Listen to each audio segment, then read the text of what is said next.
Okay, so to let everyone know where I'm currently at with Ward, I have finished Arc 1 Daybreak, which I will be talking about, and I'm about a third of the way through Flare.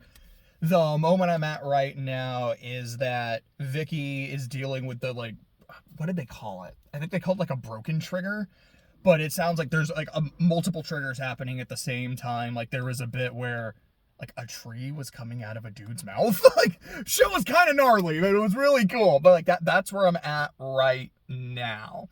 I think the next chapter is supposed to be when she ends up meeting like some of the breakthrough members, but I'm that's something I've heard is like that's where it is, but like, I'm not a hundo on it. But that's where I'm at in the story right now. So let me talk about Arc 1. Let me talk about Daybreak. It's like I said during Glowworm. It's good to be back. I genuinely enjoyed Daybreak quite a bit. I guess first I want to talk about some of the powers that I saw, because like one arc in, I've already seen some cool ones. I really like Blindside. Just that idea of a person where you literally can't look at them. It's not like, oh yeah, he's invisible or she. Like I don't know. Like you can't know because you can't look at them. You just look, and then it's like a force immediately turns you away. Like I remember it's not an episode of Gravity Falls. It's like a side story thing because I don't know. I think it was in between seasons 1 and 2. They had animated a bunch of like little shorts, and one of them was this monster called the Hide Behind, which you can literally not see it because it's always right behind you. And then when you finally see it at the end of the like little short, like, oh yeah, that thing is super creepy. I love this. And it's kind of what Blindside made me think of, except when the Hide Behind it will always maneuver itself so that you can't look at it. With Blindside, you will always be maneuvered so that you can't look at them. And just also think it's like, okay, I can't see you, but I know where you are, so I can hit you. Nope, it repels that shit too. Like, that's so cool. Like, I love this. Now, it's like, so how do you beat that? Well, if I can't, as Vicky kind of figures out, it's like, well, if I can't hit you directly, if I know I'm going to get repelled, if I like swing something in your general direction, like you might repel my arm, but you won't repel the momentum of the other thing because it can't see you. Like, I guess that kind of works. It makes sense. And like, yeah, they would also probably get hit by like AoE shit. Like if they wanted to Behemoth's kill aura, I don't think that would work. So like, I don't think their power would save them from that kind of thing. But I think that was super neat. I'm not exactly sure what Nursery's power was. It was like she was a shifter and kind of made her own little dimension. I know like Vicky started seeing shit, but I'm not sure if that was Nursery or if that was Snag, because Snag was the one that was actually hitting her with the emotional stuff. And, you know, as we find out in the interlude, Nursery doesn't have powers. She has a baby that does, which kind of made me go, what? How does that work?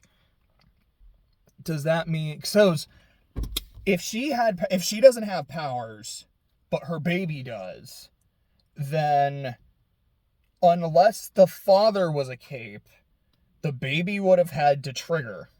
But even if the father was a cape, the baby would still have to trigger. The condition for the trigger event is a lot, like, it's a lower threshold if you're a second generation cape, but you still have to trigger. I mean, Vicky even talks about, she's like, you know, I wanted to be a cape my entire life, and I didn't get my trigger event until I think she was like 14, 15, during a basketball game, which, real quick, there's something I remembered in Worm, because it's stuck with me ever since I read it, and it's in like Arc 3. It's a super quick thing where they're talking about Glory Girl, and that her trigger event happened, like she took a hard foul during a volleyball game. And I specifically remember that and thinking, volleyball? It's not a contact sport. Like, how do you take a foul in volleyball? Like, did someone just spike the ball right in her face? That doesn't really make sense. Like, I don't know, basketball would have made more sense. And then, like, no, it was basketball. So either, like, I completely misheard it in the audiobook, or, like, they misread it, or it was, like, a typo. But no, basketball makes more sense. So like when we got to her talking about like her trigger event and all of her frustration with it, I'm like, okay, no, that makes way more sense. But again, with nursery, I'm like, so the baby still would have had to trigger. What happened to the baby to make it trigger? Like, I don't know, was it just being in Gold Morning? Maybe, I don't know, but I don't know. It was something I was like, I don't know if we're ever going to get an explanation on that, but I'm hoping that I do, because that sounds interesting. I don't know. Maybe she gives birth to like the Eidolon clone that the Seamerg was making at the end of Worm. I don't even know if that would work. Oh gosh, I don't even want to think about that. Anyways, but back to powers. So like, I don't really know what she could do. Snag was like emotional manipulation. I was like, okay, like we've kind of seen stuff like that before. So Lord of Loss can, like, every time he repeats an action, he gets better at it. Like, he gets stronger. Like, every time he punches something, he'll hit it harder. One of the ways they describe it is, yeah, he can fly, and every beat of his wings is then stronger. Like, oh, that's so cool. I love that. And he just like turns into a centaur and starts kicking ass. Like, I don't know. I kind of like this dude. And I love the way Vicky like talks about him at first. Like, okay, with a name like Lord of Loss, you either are, and like, you are either the biggest joke in the Cape community because you are the Lord of taking L's, or you are an absolute unit and everyone is terrified of you. And luckily for him, he falls in the second category. Unfortunately for everyone else, he falls in the second category. I kind of really liked that. And I guess speaking of powers, like, let me talk about Vicky's real quick. So she has essentially 4: flight, strength, force field, emotion manipulation. The first 2 are kind of whatever. It's like, yeah, she's really strong and she can fly. It's nothing super crazy. It's like fun to see. Like, you know, Taylor couldn't do those things. I mean, she had Atlas at one point, but it's a limited flight.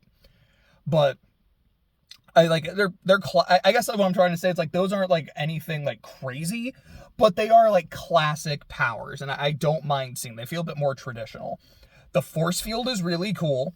I love that, and like I have a character, like one of my favorite characters that I've written has a very similar ability, and I just think that like I kind of enjoy that. But I love the emotion manipulation too, and I think it's what I'm most excited for, given her character and the things that she's been through. And we see it in part 1 of, now that her emotions are a bit out of whack because she got hit by Snag and she's having a lot of PTSD and having a lot of bad memories come up. Now she's affecting the emotions of the people around her, not intending to, but it's happening. I'm like, I can see why that would be a problem, especially because, given my understanding, her teammates it's essentially superhero group therapy. So these are characters who also have other significant issues. And I mean, it's Worm. If you have powers, unless you took the Cauldron Vial, you have significant issues. And even if you did take the Cauldron Vial, you're still human. You probably also have significant issues. So her manipulating and like pressing people's emotions when they're already not okay is probably not going to be a good thing. And that's either going to be really interesting or just the most uncomfortable thing I've ever read, or it's going to be both at the same time, and I'm kind of excited for it. Something I said a lot while reading Worm is that as much as I love the Cape shit, and I really love the Cape shit, my favorite elements and aspects of the story are the very human moments. And one arc in, some change in, we're getting a lot of those from Ward. I made kind of a short list. You've got Vicky talking to the old man after his son's monument was destroyed, and her genuinely trying to make sure that he's okay, but also making sure that the person who destroyed it, which was clearly an accident, that the crowd doesn't go crazy and just start like doing mob justice. You've got her talking to Fume Hood about Fume Hood's life and her atonement for, like, I don't feel that bad about what I did here, but I feel bad about other things. And I want to atone and kind of turn my life around, not for this lady, but for the friends that I let down. You have Vicky thinking about her time with Dean, their relationship, how close they are or how close they were, and also him dying and how that affected her relationship with her family, particularly her mother, and particularly with her sister. Oh boy, just that scene of when she realizes Amy's here. I'm not going in the house. The fact, like, Victoria, I told you, everyone was coming. I assumed you knew.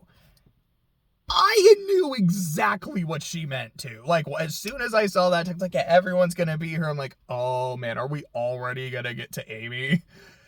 Damn, like, that's a lot faster than I was expecting. Like, okay, we don't actually get to her, we don't see her, but she is there. And just Victoria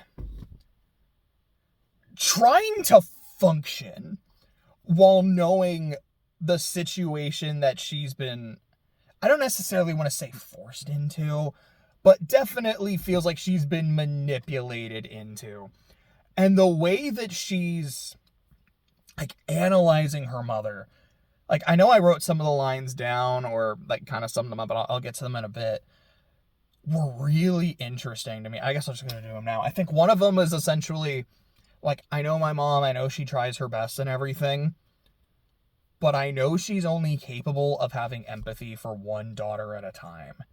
And right now, that daughter's not me. That was rough. There was that one point where her mom is basically telling her, like, hey, like, I know what happened. I understand what happened, but, like, come on. You gotta get over it. You know, your sister's doing fine. You should forgive her. Just move on. And Vicky hits her with the, like, you know, you talk about moving on. You talk about, like, how easy it is and how simple it should be. Then why do you still sleep with the lights on? And, like, I was at the gym. I was just, like, walking the track. And I think I let out an audible, like, oh, like, when she said that. And, like, immediately her mom goes from very, like, condescending, like, come on, Victoria, don't be like that, to, that's different. Like, I bet it is. But to be fair to her mom, there's an argument that maybe that is different because that was specifically her mom's trigger event, and Victoria already had hers, and as a second generation cape, she can't trigger twice. I believe that's correct lore. Because if I remember correctly, it's like if you have a trigger event, you can trigger a second time. I don't think there's such thing as a third trigger. I might be wrong about that, but I don't think it goes beyond two. Kingdom Hearts. I know, like, multi-trigger, like cluster trigger, I think is the term. Unless that's what a broken trigger is. Anyways, but, like, when it's multiple people at once, I believe they can't trigger twice. If you take the cauldron juice, you can't then trigger and have, like, double powers. I believe, though, like, with a second generation cape as well, it's you have a lower threshold to trigger. And then every subsequent generation, like, that trigger gets lesser and lesser. It's kind of like how it took Goku a long time to turn Super Saiyan, but then Goten can just, like, do it. But I don't think a second generation cape or beyond can second trigger. So there's an argument that, what is that, Carol? I think Carol is the mom. I don't remember what Lady Photon. I think that's Sarah. It's either Sarah or Carol, but I think that's Carol is the mom. That's Brandish. It's maybe different because that was an actual trigger event. But I would also argue that number one, what Victoria went through was very harrowing and very triggering, very clearly triggering. And two, if she hadn't triggered during the basketball game, the shit that she went through probably would have. Now, she wouldn't have been in that situation, though, had she not already been a Kate. Like, the thing with Amy could have still happened, like with the mind thing. But the whole body shit, if I remember correctly, that's specifically because she got acid spat by Crawler, which she wouldn't have been there if she wasn't a Kate. So, like, I get it. But there's maybe arguably a point to what Carol's saying, but not really. It very much feels very empty and hypocritical. Oh yeah, and then it's just like, speaking of PTSD, the scene where she's eating the breakfast sandwich. It's a very simple moment of her just like eating some food, but also it's like, I had a really, really awful day, and this is kind of comforting and making me feel better, but it's also making me remember the time where I literally couldn't do this, where like I couldn't eat, like I couldn't function. And it's making me both appreciate where I'm at now and what I have now, even with as little as I have, and also just terrifying me and kind of shaking me to my core. And it reminded me of the donut scene from Trigun, which if you haven't seen it, I won't go into spoilers, but it's one of my two favorite moments in the show, the other being the end of that episode with Legato. I believe that's the same, like 90% sure it's the same episode. But it reminded me a lot of that scene. Some other human moment. I really have like one more, but it's near the end of the chapter where she reunites with Jessica, who's one of my favorite characters from Worm. And that, the way it's described is like, you know, Jessica's misty-eyed and Victoria seeing her again is also like really misty-eyed, and I'm reading it and I'm almost getting kind of misty-eyed too. It was just a really beautiful moment in interaction. I am excited to see more of Jessica just being like the parahuman therapist and just the real like cure-all that everyone kind of needs. I'm saying a lot. So far, again, an arc and some change in, a lot can change. This is a very long story. A couple things I want to point out. I find Victoria's stance really interesting. That I expressly choose not to forgive and not to forget. Because the way it's written, because like that was kind of something I knew going in, and I was expecting a much more angry character and a much more bitter character. But she doesn't, at least for my interpretation, she doesn't come across as that. It comes across as someone who's more like, you know, I went through a lot. I went through something that no one ever should. And I'm moving past it. I'm doing the best I can with what happened to me and with where I'm at. Excuse me. But I feel like if I forget it and I forgive the person who did it to me, then I'm saying it was okay. And I'm giving them carte blanche to do something like that again. And they just might. Amy might be the scariest person alive with how powerful she is. She fixed me, and I'm glad she fixed me. I wouldn't have been broken if not for her. You rectifying you fixing your mistake does not change the fact that you made a mistake in the first place.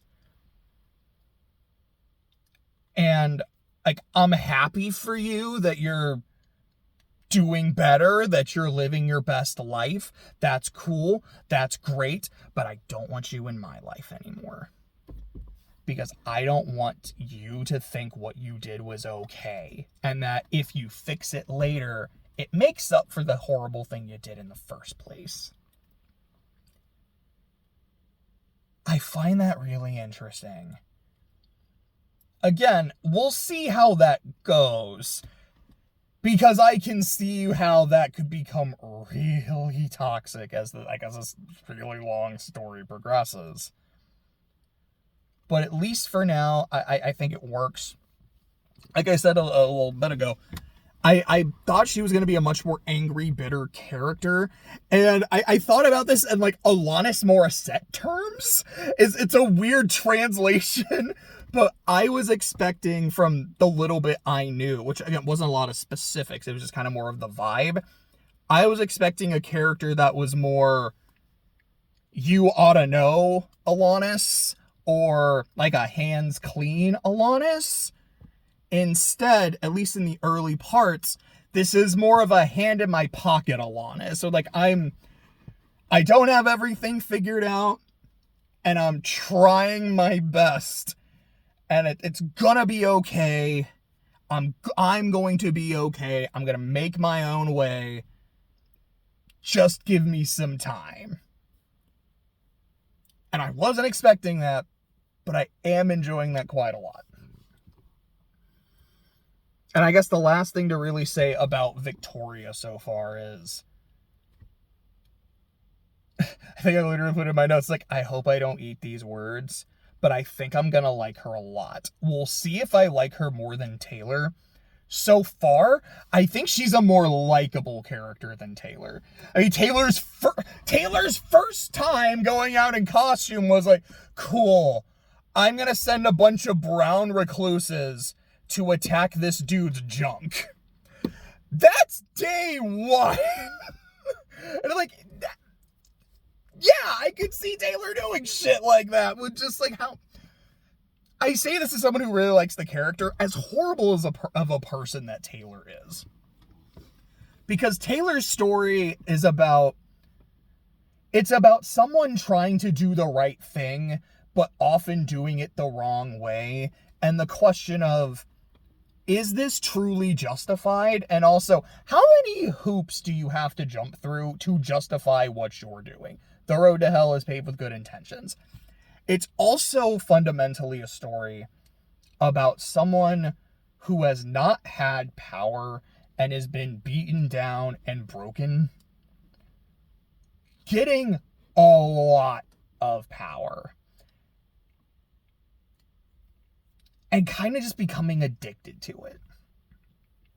And I find it to be a really interesting story. Taylor is not always a likable character. There are a lot of times reading Worm where I'm like, I think I'm with you here, but... and there were a lot of other times during Worm where I'm like, look, dude, what are you doing? And then I go to Victoria, and like, this isn't part... this is in arc 2. I literally see her just like going to the hospital to cheer up kids, and like, yeah, like, I know you didn't have a good day, I know you're sick, and like, we talked to your family, it's okay with them. Do you want to go fly?